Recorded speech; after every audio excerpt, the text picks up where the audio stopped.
Fakta nyata kunjungan Presiden Xi Jinping di KTT China Arab. Nama saya Riki Suwarno, berdiri di atas pundak dua superpower, Amerika Serikat China, melihat masa depan Indonesia. Mungkin bila kita melihat kembali hari ini, dalam 10 atau 20 tahun kemudian, kita akan dapat melihat signifikansi historis yang sangat mendalam dari kunjungan Presiden Xi ke Arab Saudi. Hari ini, saya akan berbagi banyak detail yang sangat tidak biasa dari kunjungan ini. Misalnya, beberapa hal etiket bisa dilihat bahwa Arab Saudi telah mencoba yang terbaik untuk memberikan kehormatan tertinggi menyambut pemimpin tertinggi China. Pertama-tama, begitu pesawat khusus pemimpin China memasuki wilayah udara Arab Saudi, 4 pesawat tempur Angkatan Udara Arab Saudi langsung mengawalnya. Segera setelah pesawat khusus memasuki langit di atas kota Riyadh, ibu kota Arab Saudi, 6 pesawat pengawal protokol Saudi Eagle menemaninya. Ketika pemimpin China melangkah keluar dari kabin, pihak Saudi segera melepaskan 21 tembakan untuk menyambutnya. Di bandara, terlihat Pangeran Gubernur Provinsi Riyadh, Menteri Luar Negeri Arab Saudi, Minister of Chinese Affairs, dan anggota penting lainnya keluarga kerajaan Saudi, serta pejabat senior pemerintah menyambut Presiden Xi dengan hangat. Sehingga media barat langsung membandingkannya dengan kunjungan Presiden Biden ke Arab Saudi pada bulan Juli lalu. Sungguh suatu perbandingan penyambutan yang sangat kontras. Karpet ungu digelar di Bandara Riyadh untuk menyambut tamu terhormatnya ini. Perhatikan, karpet berwarna ungu, bukan merah yang biasa kita kenal. Pesawat pengawal protokol Saudi terbang di udara, mengeluarkan pita merah dan kuning yang melambangkan bendera warna China. Upacara penyambutan diadakan oleh putra mahkota Arab Saudi merangkap Perdana Menteri Mohammed bin Salman atas nama Raja Salman. Berhubung Raja Salman tidak dalam keadaan sehat, sehingga banyak kekuasaan dipegang oleh putra mahkota. Ketika iring-iringan pemimpin China tiba, putra mahkota datang menyambutnya dengan hangat di tempat beliau turun dari mobil pengawalnya. Mobil-mobil pemimpin China tidak hanya dikawal oleh tim sepeda motor istana, tetapi juga dikawal khusus oleh tim kuda yang sangat megah dan resmi. Media barat melaporkan bahwa pengawal istana kerajaan Saudi memberikan sambutan yang paling agung kepada pemimpin China dengan etiket tradisional memegang pedang. Patut diperhatikan kata keywords di sini, yang paling agung. Upacara semacam ini merupakan etiket kehormatan tertinggi di Arab Saudi terhadap tamu negara yang paling dihormatinya. Presiden Xi dan putra mahkota berjabat tangan dengan hangat. Media barat kemudian mengenang pertemuan pertama dengan putra mahkota ketika Presiden Biden berkunjung pada musim panas lalu. Menurut evaluasi CNN, jabatan dengan kepalan tinju telah menjadi berita utama global pada saat itu. Tetapi definisi terakhirnya menjadi kunjungan paling dingin kedua negara. Putra mahkota Arab Saudi menyambut Presiden Xi Jinping dengan kehormatan tertinggi, menyoroti rasa hormat terhadap China dan mesranya hubungan China-Arab Saudi saat ini.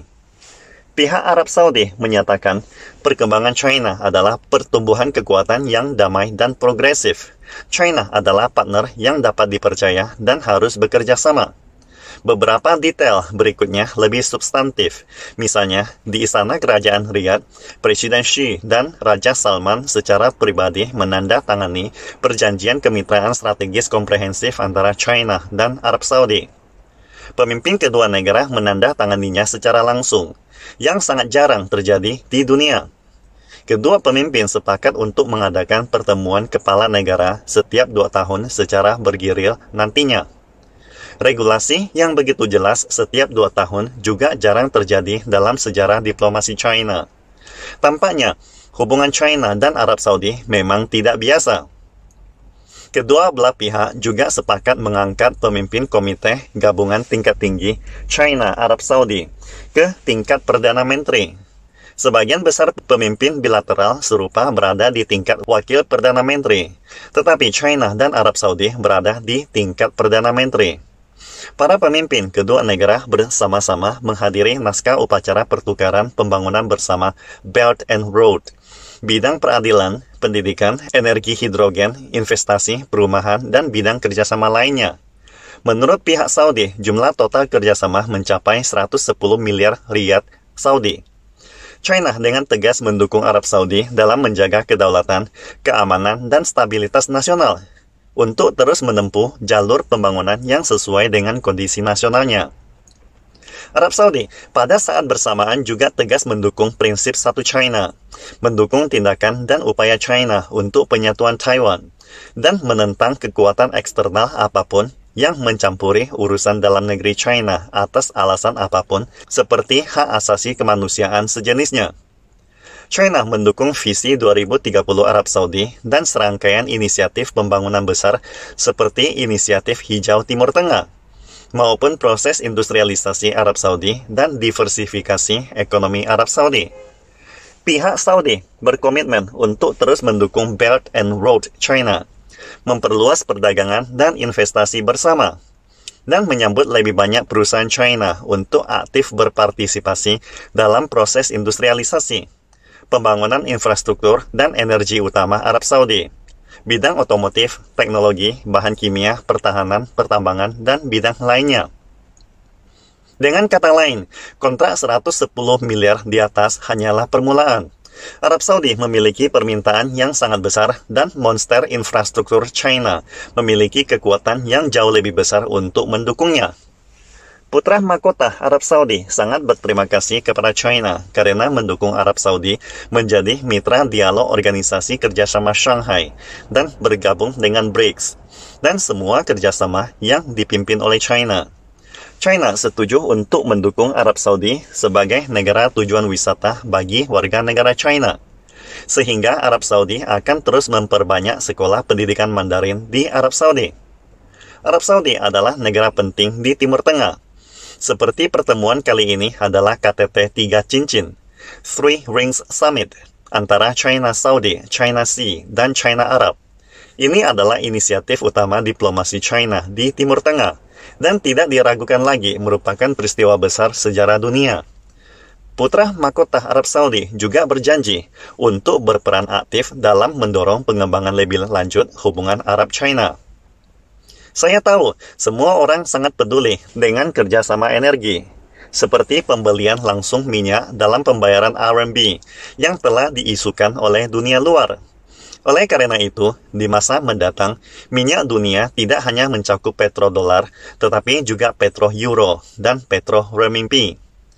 KTT China Arab menandakan hubungan China Arab telah memasuki tatanan dunia baru. China sangat membutuhkan minyak dari Timur Tengah, dan Arab Saudi serta negara Tim Tank lainnya juga sangat membutuhkan pasar China. Ini adalah kerjasama yang saling menguntungkan. Amerika Serikat dulunya adalah importir minyak terbesar di dunia, tetapi posisi tersebut telah tergantikan oleh China. Pada tahun 2021, total impor minyak mentah China dari negara-negara Arab mencapai 260 juta ton, mendominasi 52% dari total impor minyak mentah. Di antara 10 importir minyak mentah China, ada 5 diantaranya berasal dari negara Arab. Arab Saudi sendiri adalah sumber minyak mentah terbesar China, sedangkan Qatar telah menjadi pemasok gas alam cair terbesar untuk China. Bagi negara-negara Arab, China adalah pasar ekspor minyak terpenting di dunia. 1/5 dari semua ekspor minyak mentah Arab Saudi dijual ke China. Dalam 3 kuartal pertama tahun ini, volume perdagangan China dan negara-negara Arab telah mencapai 320 miliar dolar, meningkat dari tahun ke tahun sebesar 36%, yang mendekati level sepanjang tahun 2021. Tampaknya pasar dan pengaruh China tidak mudah tergoyahkan oleh negara lain manapun di dunia. Timur Tengah yang membutuhkan China telah sangat tidak nyaman dengan hegemoni Amerika Serikat.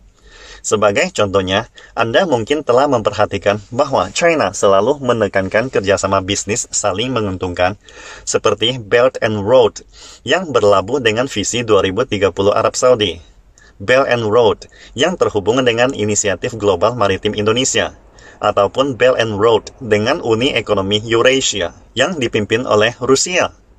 Selain itu, China dan negara-negara Arab selalu bersahabat, tidak hanya dalam kerjasama energi tradisional, tetapi juga dalam infrastruktur dan transformasi energi mendalam dengan Arab Saudi, Mesir, dan Qatar. Selain itu, China juga menyadari konflik dan gesekan antara negara-negara Timur Tengah. Namun, itu tidak menjadi masalah karena China adalah teman baik yang dapat membantu menyelesaikannya. Dominasi campur tangan Amerika Serikat terhadap urusan dalam negeri Timur Tengah dan penguasaannya atas petrodolar telah membuat negara-negara Timur Tengah sangat tidak puas. Ketika terjadi kerusuhan di Capitol Hill, Amerika Serikat tahun lalu, ada beberapa diplomat Timur Tengah bergurau mengatakan, jika Amerika Serikat melihat apa yang dilakukan Amerika Serikat terhadap Amerika Serikat pasti akan menginvasi Amerika Serikat dan membebaskan Amerika Serikat dari tirani Amerika Serikat. Sebaliknya, dalam Three Rings Summit ini, para pemimpin Arab Saudi melihat ketulusan China, pola China, kekuatan China, dan seni diplomasi China. China yang semakin terbuka membuat negara-negara Arab dapat meramalkan versi yang lebih baik dari diri mereka di masa depan. Ini adalah daya tarik China yang dapat menjelaskan mengapa banyak negara dunia berduyun-duyun mencari China. Dari KTT G20 Bali hingga ke APEC 2022 Bangkok, sampai ke Riyadh hari ini. Bayangkan selama 3 KTT di atas, Presiden Xi telah mengadakan pertemuan bilateral dengan para pemimpin lebih dari 40 negara. Virtue is not alone. There must be neighbors. China's circle of friends is getting wider and wider, with more and more new friends, and all friends are getting stronger. You come and I go. It is the mutual achievement of China and the world. Pastikan Anda subscribe dan follow akun ini supaya senantiasa mendapatkan info terbaru tentang teknologi terkini AI berkaitan. Salam Indonesia Maju!